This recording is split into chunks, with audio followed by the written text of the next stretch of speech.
Здравствуйте, саламатсыздарбы. Сейчас мы прочитаем с вами очень интересный, на мой взгляд, сказку. Очень интересную сказку. Азыр биз менимче эң кызыктуу жомокту окуйбуз. Бул жомок деле эмес, бул өзүнчө мынтип айтсак, может быть, это сказка тире загадка. Бул жомок тире табышмак. Название сказки «Кто больше всех». Жомоктун аты Ким эң чоң. Ким чоң. Кимдин размери чоң. Бул жерде азыр байкайсыңар, эмне жөнүндө сөз болуп атканын, окуп которуп кете берели. Когда-то жил старик по имени Алабаш. Имел он единственного черного вола, которого всегда сам кормил и поил. Однажды Алабашу пришлось отправиться в дальний путь. Он велел старшему сыну кормить вола, а младшему вовремя его поить. С тем старик и отправился в путь. Старший сын давал волу волю корма, и вол все время жевал. Так прошла неделя, а на 8-й день вол перестал есть. Когда-то жил старик по имени Алабаш. Илгери бир убакта, когда-то, качандыр бир, Алабаш аттуу бир чал жашаптыр. Имел он единственного черного вола. Анда жалгыз кара өгүзү бар экен, которого всегда сам кормил и поил. Өзү дайым тамак берип, жем берип, жана суу берип келген экен. Всегда дайым. Однажды Алабашу пришлось отправиться в дальний путь. Бир жолу Алабаш узун жолго чыгышка туура келди. Пришлось туура келди, бир нерсе кылыш керек болуп калды. Отправиться, чыгууга. Он велел старшему сыну кормить вола, а младшему вовремя его поить.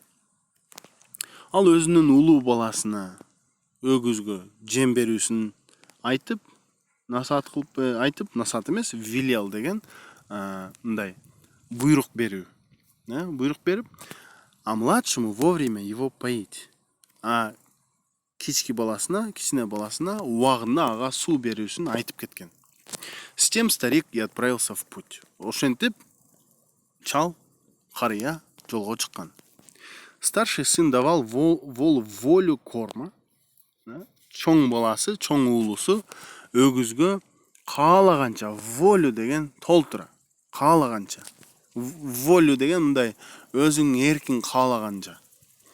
Корма, жемден каалаганча берип, и вол все время жевал. Жана өгүз кечке эле чайнанып отурду. Так прошла неделя, а на 8-й день вол перестал есть. Ошентип бир жума өттү, а 8-чи күнү өгүз жебей койду. Перестал, токтотту. Бир нерсе кылбай койду. Перестал есть. Жегенди токтотту. Что с ним случилось? Не заболел ли он? Спросил старший брат у младшего. Аны менен эмне болду? Ооруп калган жокпу ал? Деп улуу агасы кичинеден сурады, кичине баласыдан. То есть кичине инесинен десек болот. Об этом может узнать только наш отец, ответил тот. Вышли два брата на дорогу, и у каждого встречного спрашивали, почему их вол ничего не кушает и что надо с ним делать. Бул жөнүндө может узнать только наш отец. Бул жөнүндө биздин атабыз гана билиши мүмкүн. Өгүз эмнеге жем жебей аткан жөнүндө деп жооп берди чоң байкеси. Вышли два брата на дорогу, эки агайыны жолго чыгып, и у каждого встречного спрашивали. И жолдон келаткан ар бирөөдөн, встречный деген маңдайга карап бизге туш келаткан дегенди билдирет. Спрашивали, сурап жатышты. Почему их вол ничего не кушает и что надо с ним делать? Алардын өгүзү эмнеге эчтеке жебей атат? Жана аны менен эмне кылыш керек? Почему эмнеге их вол, өгүз, ничего не кушает, эчтеке жебей жатат? И что надо с ним делать? Жана аны менен эмне кылыш керек? Под вечер проезжал один старик и на вопросы братьев ответил. Кечке курун, кечинде бир чал өтүп баратып, ушул ага энелердин жообуна, суроолоруна жооп бериптир. Если ваш вол ничего не кушает, то его надо напоить. Эгер силердин өгүзүңөр эчтеке жебей жатса, ага суу бериш керек. Напоить деген, поить деген суу берүү. Напоить. Суу беришиңер керек. Ему, наверное, пить хочется. Поведите его на озеро Алакуль и напоите вдоволь. Теперь только младший сын вспомнил, что не выполнил поручение отца, не давал волу ни глотка воды. На следующий день младший сын повел вола на Алакуль.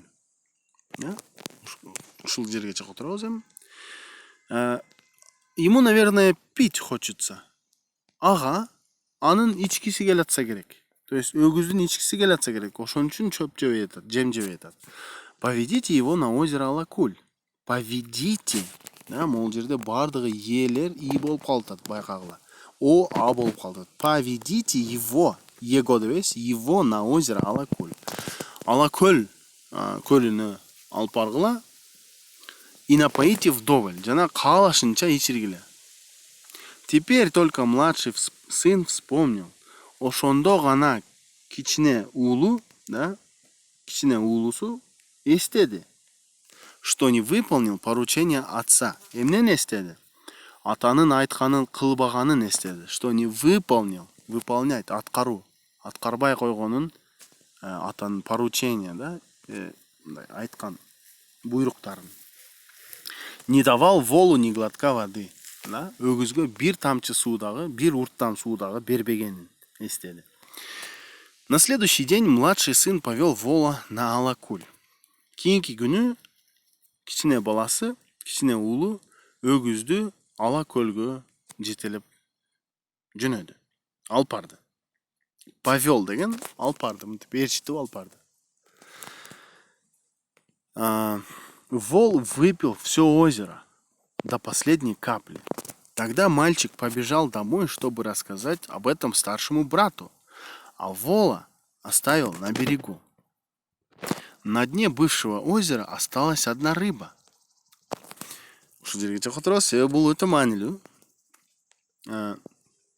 Вол выпил все озеро до последней капли. Өгүз көлдүн баарын ичип салды. Выпил все озеро. Көлдүн баарын ичип салды. Акыркы тамчысына чейин. До последней капли. Тогда мальчик побежал домой, чтобы рассказать об этом старшему брату, а вола оставил на берегу. Ошондо бала үйгө чуркап кетти. Эмне кылганы? Чтобы деген ошол эмне кылганы деген ойду берип атат. Эмне кылганы? Атасына бул жөнүндө айтып бергени. А өгүздү жээкте калтырды. Оставил на берегу. Берегу дебес, берегу, на берегу. Берегу. Демек, ууга түшүп атат, ошон үчүн ээлери и болуп калды. На дне бывшего озера осталась одна рыба. Буга чейин көл болуп турган жердин астында бир балык калып калыптыр. Раскрыла она рот и проглотила вола.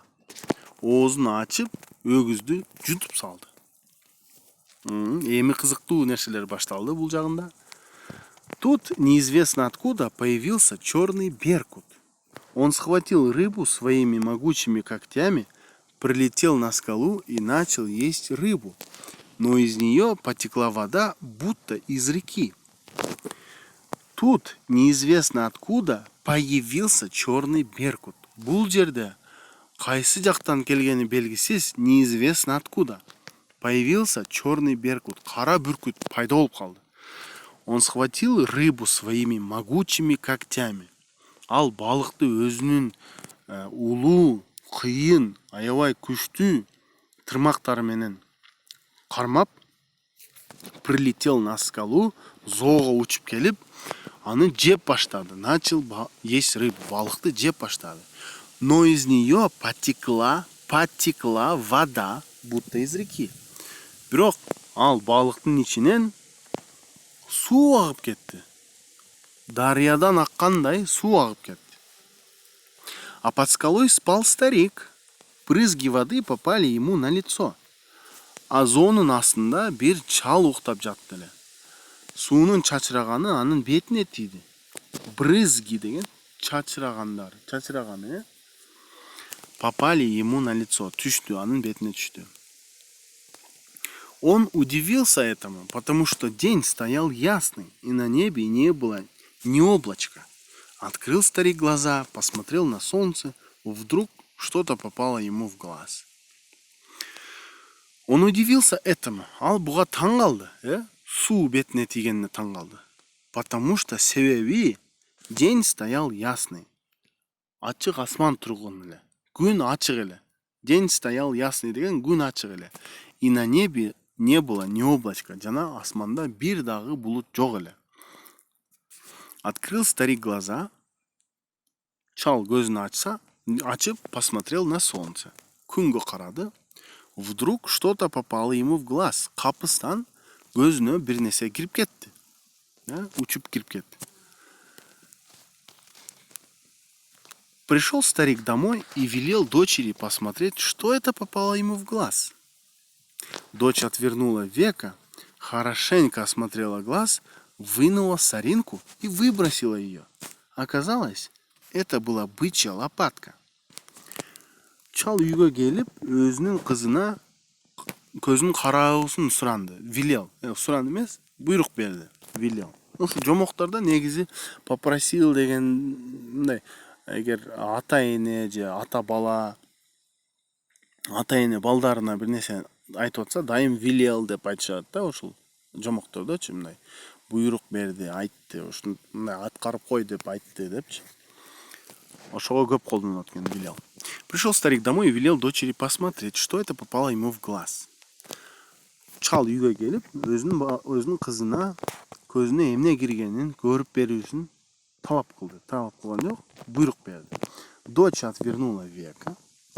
Кызы көздүн катын үйдө бурап, хорошенько осмотрела глаз. Көздү жакшы көрдү. Осмотреть деген осмотр кылуу, мындай кароо деп эки жагын кароо. Осмотрела глаз, вынула соринку и выбросила ее.